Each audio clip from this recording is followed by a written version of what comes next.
welcome back, Serenity Seekers. In part 2 of our captivating conversation with Sarah Westwood of Primal Sound UK, we explore the world of sound baths and healing vibrations.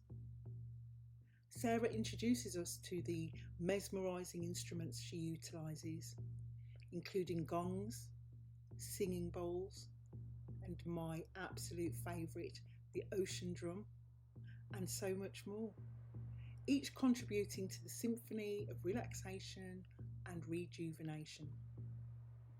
Prepare to be transported into the chill zone as Sarah shares the hypnotic and enthralling effects of sound baths, offering a sanctuary for the mind, body and soul. We also explore the benefits of chanting and its profound activation of the vagus nerve. This is a journey of holistic wellness.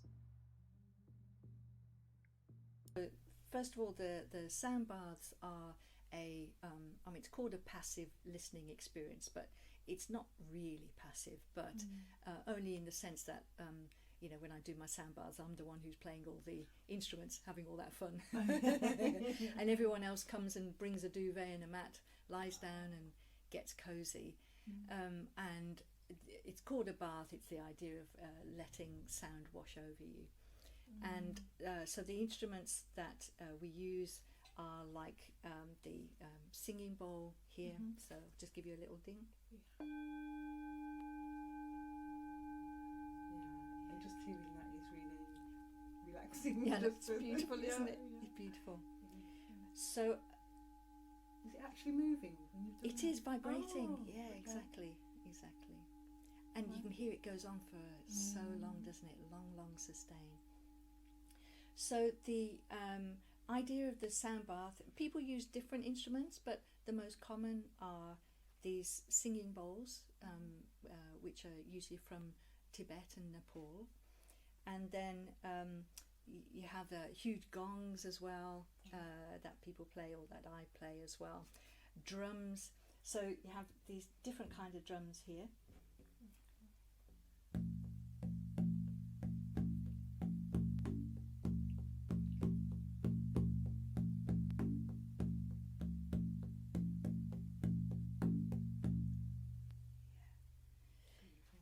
Beautiful. It just sends you, doesn't it? You only need to hear just a few seconds of it, and you can feel that difference, that change that it makes. So all of these kind of instruments.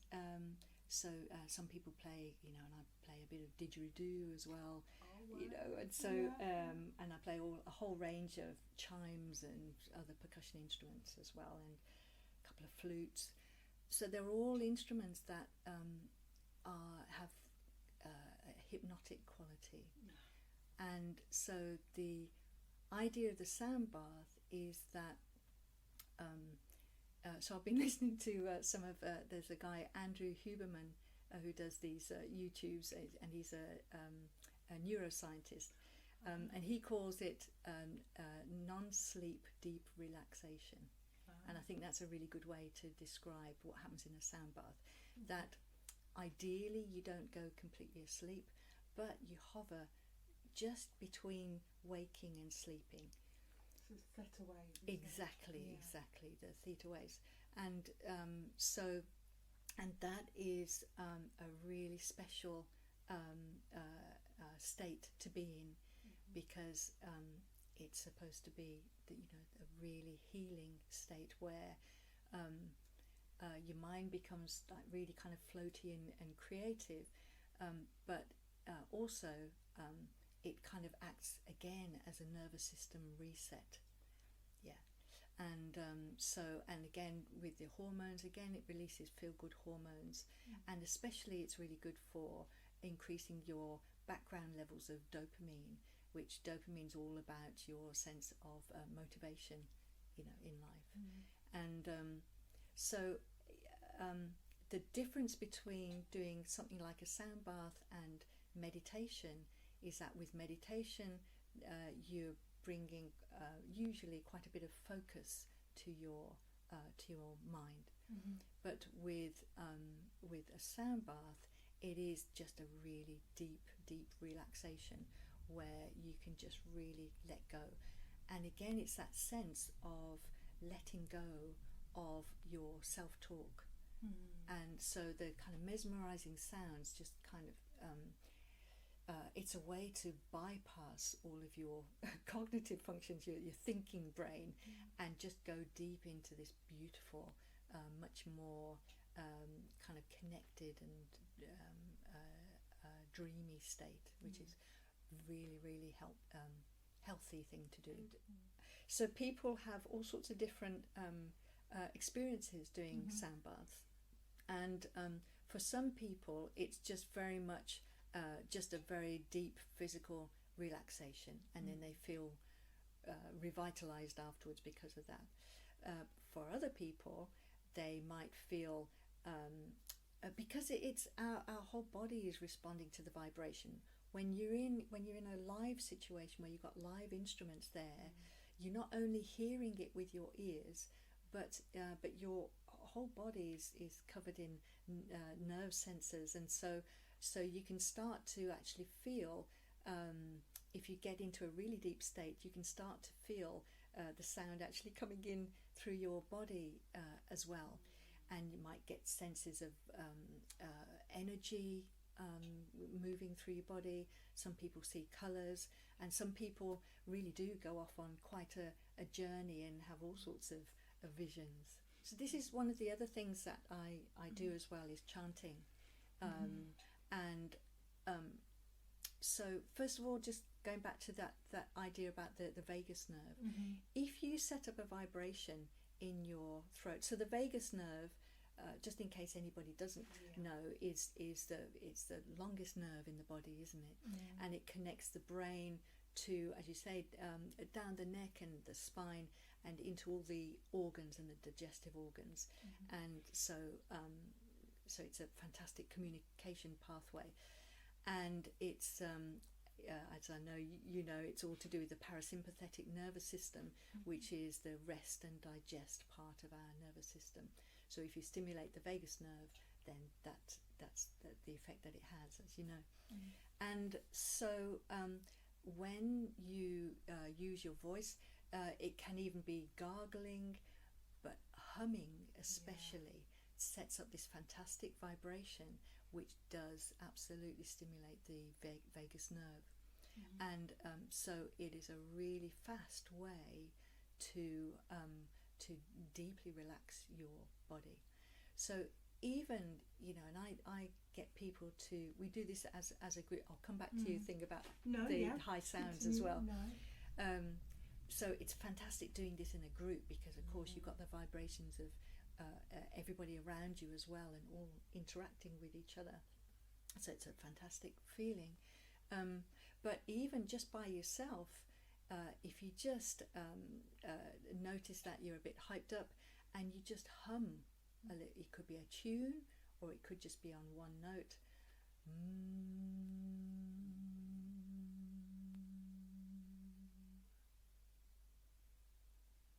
And then just feel that silence afterwards as well. Just straight away, you should be able to feel your whole body starting to relax. So it can be as simple and as quick as that. But going back to your high-pitched sounds, so when we make, it could be humming, or it could be, especially with vowel sounds, and if we use a fair bit of pressure in our voices as well, what happens is something called overtoning, which is that you can hear they're called harmonics. So they're like other frequencies that resonate with what's called the fundamental, which is the main note that you're singing or humming. So just by the way that you shape your mouth, or say with using, you know, a fair bit of pressure, then you can just bring out these harmonics. But we've all, whenever we speak, we've all got overtones to our voices anyway, and as have all instruments. So but it's an amazing sound, isn't it? It's this, it's almost like angels, isn't it? It is always there, The more that you resonate your chambers of your chest or your sinuses, then the more obvious it'll be. Wow. Yeah, Okay. yeah. So, and of course, we become more resonant when we when we relax. Yeah, yeah. And but yes, exactly. So that's when you'll hear it more. But as well, you're right as well, that sometimes it is just that our attention gets drawn to that as well, and sometimes it might bypass us. But there are lots of videos online about doing this overtone singing, overtone chanting. And you get some of the because the different different cultures around the world do it. So there's the most famous probably are the Mongolian throat singers or overtone chanting, but all across Asia, southern Siberia, even South Africa. I remember going back so many years, I went to a gig locally, and it was a guy, I always remember his name, Hukwe Zawoze, from South Africa. And it was about 18 of these guys on stage, all looking beautiful with great big feathers and absolutely beautiful. And they played an instrument called an mbira, which is like a thumb, it's called a thumb piano, like this. And they all played these beautiful harmonic kind of instruments. And then the main guy, started doing throat singing. It's called throat singing as well.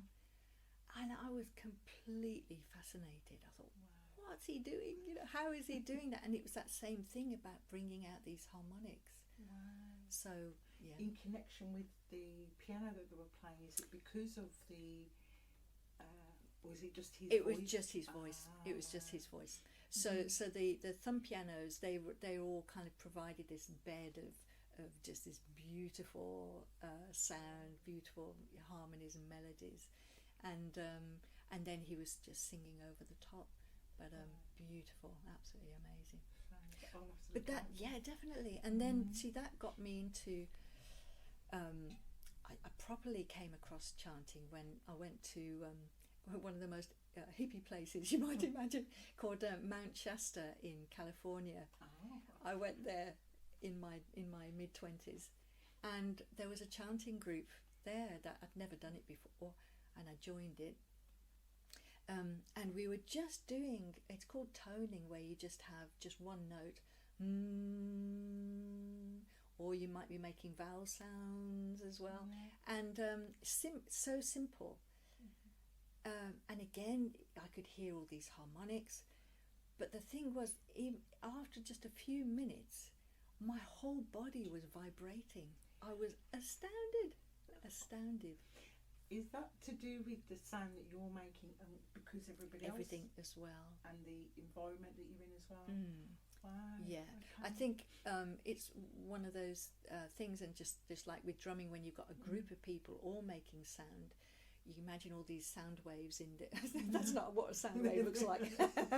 Yeah, I'm not quite sure what it looks like, but all bouncing around the room, and then when they hit each other, they create a new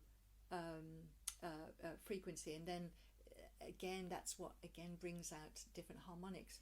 So everything's just compounded when you've got more people as well. But you can make a fantastic resonance just yourself as well. But like a lot of things, it's always an even more wonderful experience when you can kind of sink into the collective. This is what is so wonderful, that I know, because I all the time have people who come to it for the first time, and I just love seeing their faces, because that's exactly how I felt when I first did it. I was utterly awestruck by the whole thing. Yeah, so it's amazing to give people that kind of experience. Thank you so much to Sarah Westwood of Primal Sound UK. We hope you found solace in the harmonising depths of sound baths and the transformative power of harmonic frequencies. Stay tuned for more enlightening conversations and enriching experiences on Serenity Speaks, Conversations on Wellness. Until next time, may the healing vibrations of sound continue to guide you on your journey to well-being.